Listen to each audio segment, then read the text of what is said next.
Hi అండి, welcome to జక్కంపొడి recipes. ఈరోజు మన రెసిపీ వచ్చేసి గంటల తరబడి క్రిస్పీగా పొడి పొడిలాడుతూ తినే కొద్దీ కూడా ఇంకొక 2 ముద్దలు ఎక్స్ట్రా తినాలి అనిపించేలాగా ఆలు ఫ్రై అనేది ఇలా క్రిస్పీగా రావాలి అంటే కొన్ని టిప్స్ పాటిస్తే సరిపోతుందండి. అవి ఏంటనుకుంటున్నారా? ఇప్పుడు వీడియోలో చూపిస్తాను. మీకు లాస్ట్ వరకు కూడా స్కిప్ చేయకుండా వీడియో మొత్తం చూసేయండి. ముందుగా ఆలు అంటే బంగాళదుంపలు తీసుకొని ఒక 4 తీసుకున్నానండి నేను. ఈ పై పొట్టు మొత్తం కూడా తీసేయండి. మనం ఉడికించుకునే పని కూడా లేదనమాట. వీటిని చిన్న చిన్న ముక్కల కింద కట్ చేసేయండి.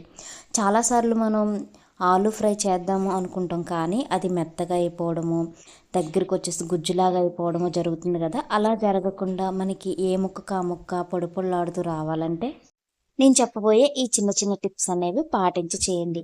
ఇదిగోండి, ఆలుని ఇలా చిన్న చిన్న ముక్కల కింద కట్ చేసుకోవాలి. మరి పెద్ద ముక్కలు కాదండి. మనం ఈ బంగాళదుంపల్ని కుక్ చేయడం లేదండి, అంటే ఉడికించడం లేదనమాట. ఇలా పచ్చివే మనం ఫ్రై చేసుకుంటున్నాం, అంటే ఆయిల్లో కూడా వేయడం లేదండి నేను. ఇదిగో బంగాళదుంపల్ని ఇలా కట్ చేసుకున్నాం కదా, వీటిని పక్కన పెట్టేసుకుందాము. పచ్చిమిర్చి వచ్చేసి ఒక 4 తీసుకొని ఇలా గుండ్రంగా కట్ చేసుకొని పక్కన పెట్టేసుకోండి. మీడియం సైజు ఉల్లిపాయలు వచ్చేసి 2 తీసుకొని ఇలా చిన్న చిన్న ముక్కల కింద కట్ చేసుకొని పక్కన పెట్టుకోండి. ఇప్పుడు గ్యాస్ వెలిగించుకొని ఒక బౌల్ పెట్టుకొని మినపప్పు, పచ్చిశనగపప్పు వచ్చేసి 2 టీ స్పూన్లు తీసుకొని ఇందులో వేసుకున్న తర్వాత ఎండుమిరపకాయలు వచ్చేసి ఒక 4 తీసుకొని ఇందులో వేసేయండి. అలాగే జీలకర్ర వచ్చేసి ఒక 2 టీ స్పూన్లు తీసుకొని జీలకర్రను కూడా ఇందులో వేసుకొని దోరగా ఫ్రై చేసుకోండి. ఈ పౌడర్ వచ్చేసి మనం ఆలు ఫ్రైకే కదండి, దొండకాయ ఫ్రై, బెండకాయ ఫ్రై దేనికైనా సరే ఉపయోగించుకోవచ్చు అనమాట. ఇవన్నీ ఇలా దోరగా ఫ్రై అయిపోయిన తర్వాత ఒక మిక్సీ జార్ తీసుకొని ఆ మిక్సీ జార్లో వేయించుకున్న ఈ ఎండుమిర్చి పోపు దినుసులు మొత్తం కూడా వేసుకున్న తర్వాత మిక్సీ పట్టేయండి. ఇలా బరకగా పట్టండి. చూడండి, చక్కగా మనకి పౌడర్ అనేది ఇలా వస్తుంది అనమాట. ఇప్పుడు ఈ పౌడర్ని పక్కన పెట్టేసుకొని అదే కళాయిలో ఇప్పుడు ఆయిల్ వచ్చేసి ఒక 100 గ్రాముల వరకు ఆయిల్ వేసుకొని 2 ఎండుమిర్చి తీసుకొని ఇలా కట్ చేసుకోండి. పోపు దినుసులు వచ్చేసి ఒక 2 టీ స్పూన్లు తీసుకొని ఇవి కొంచెం ఫ్రై అయిన తర్వాత ముందుగా మనం కట్ చేసి పక్కన పెట్టుకున్న పచ్చిమిర్చి ఉన్నాయి కదా, ఆ పచ్చిమిర్చిని కూడా వేసేయండి. అలాగే ఉల్లిపాయలు కూడా వేసేసి వీటిని గోల్డెన్ రెడ్ బ్రౌన్ కలర్ వచ్చే వరకు కూడా ఫ్రై చేసుకుందాము. మనకి ఉల్లిపాయల్లో ఉన్న వాటర్ మొత్తం కుక్ అయిపోయి మనకి ఆయిల్ అనేది పైకి తేలే వరకు కూడా ఇలా ఫ్రై చేసుకోవాలన్నమాట. 2 రెమ్మల వరకు కరివేపాకు అనేది యాడ్ చేసుకొని ఫ్రై చేసుకోండి. చూడండి, మనకి ఉల్లిపాయలు మొత్తం ఇలా కుక్ అయిపోయినాయి కదా. ఇప్పుడు మనం ముందుగా కట్ చేసి పక్కన పెట్టుకున్న బంగాళదుంపలు ఉన్నాయి కదండి, ఆ బంగాళదుంపలను కూడా ఇందులో వేసేసుకుందాం. ఇలా వేసేసి గరిటెతో ఇలా కలుపుకుంటూ హై ఫ్లేమ్లో పెట్టుకొని మనం కలుపుతూ 5 నిమిషాలకు ఒకసారి ఇలా ఫ్రై చేసుకోవాలి. అప్పుడు మనకి గిన్నెకి ముక్క అనేది అంటుకోదు, ప్లస్ మనకి ముక్క కూడా చిత్రవదండి. మీరు ఒకసారి ట్రై చేయండి.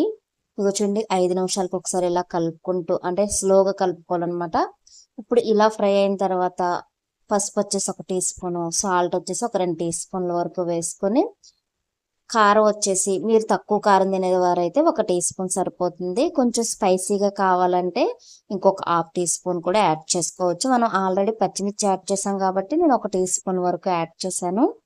ఇలా యాడ్ చేసుకుని ఈ కర్రీ మొత్తాన్ని కూడా చక్కగా ఇలా కలుపుకోవాలి. ఇలా కలుపుకుంటూ 5 నిమిషాలకు ఒకసారి ఇలా ఫ్రై చేసుకోవాలండి. మనకి కలర్ అనేది ఇలా చేంజ్ అవుతుంది అనమాట. ఇలా చేంజ్ అయ్యి పొడి పొడిలాడుతూ వస్తుంది. అప్పుడు మనకి ముందుగా మనం పౌడర్ చేసి పక్కన పెట్టుకున్న ఈ పౌడర్ ఉంది కదండి, ఈ పౌడర్ని ఒక 4 టీ స్పూన్ల వరకు వేసుకోండి. మనం పట్టిన పౌడర్ వచ్చేసి 2 కర్రీస్కి వస్తుంది అనమాట. నేనైతే 4 టీ స్పూన్ల వరకు వేసుకున్నాను. మిగతాది మీరు గాజు సీసాలో స్టోర్ చేసుకుంటే మనకి నెల రోజులైనా సరే చక్కగా నిల్వ ఉంటుంది. ఇప్పుడు ఇలా పౌడర్ యాడ్ చేసిన తర్వాత ఈ మొత్తం కర్రీని ఒకసారి ఇలా కలిపేసుకుందాం. ఇలా కలిపేసుకొని లాస్ట్గా కొంచెం గరం మసాలా అనేది యాడ్ చేసుకోండి. మీ దగ్గర చికెన్ మసాలా ఉంటే చికెన్ మసాలా అయినా సరే యాడ్ చేసుకోవచ్చు. నేనైతే గరం మసాలా వచ్చేసి 1 టీ స్పూన్ వరకు యాడ్ చేస్తున్నాను. మనం ఇందులో ఇంకా మసాలాలు అనేవి ఏమీ యాడ్ చేయలేదు కానీ అల్లం వెల్లిపాయ పేస్ట్ కూడా అవసరం లేదు. ఇప్పుడు ఇలా యాడ్ చేసుకున్న తర్వాత మొత్తం కూడా కలిపేసుకొని ఒక బౌల్లోకి సర్వ్ చేసుకుందాం. ఆలు ఫ్రై అనేది మనకి ఎక్కడ అతుక్కోలేదు, అలాగే ముద్ద ముద్దగా కూడా అవ్వలేదు. ఇలా ఆలు ఫ్రై అనేది క్రిస్పీగా పొడి పొడిలాడుతూ రావాలి అన్న, గంటల తరబడి క్రిస్పీగా ఉండాలి అన్న ఈ చిన్న చిన్న టిప్స్ అనేవి పాటించి నేను చేసిన పద్ధతిలో చేయండి. మీకు బెస్ట్ ఆలు ఫ్రై అనేది ఎంజాయ్ చేస్తారు. చూడండి, మీకు చేతితో కూడా నేను చూపిస్తాను. పొడి పొడిలాడుతూ చక్కగా ఏ మొక్కకా మొక్క చూసారా ఎట్లా వచ్చిందో. మనకి పప్పు కానీ సాంబార్ కానీ చారుకైతే అద్భుతంగా ఉంటుంది.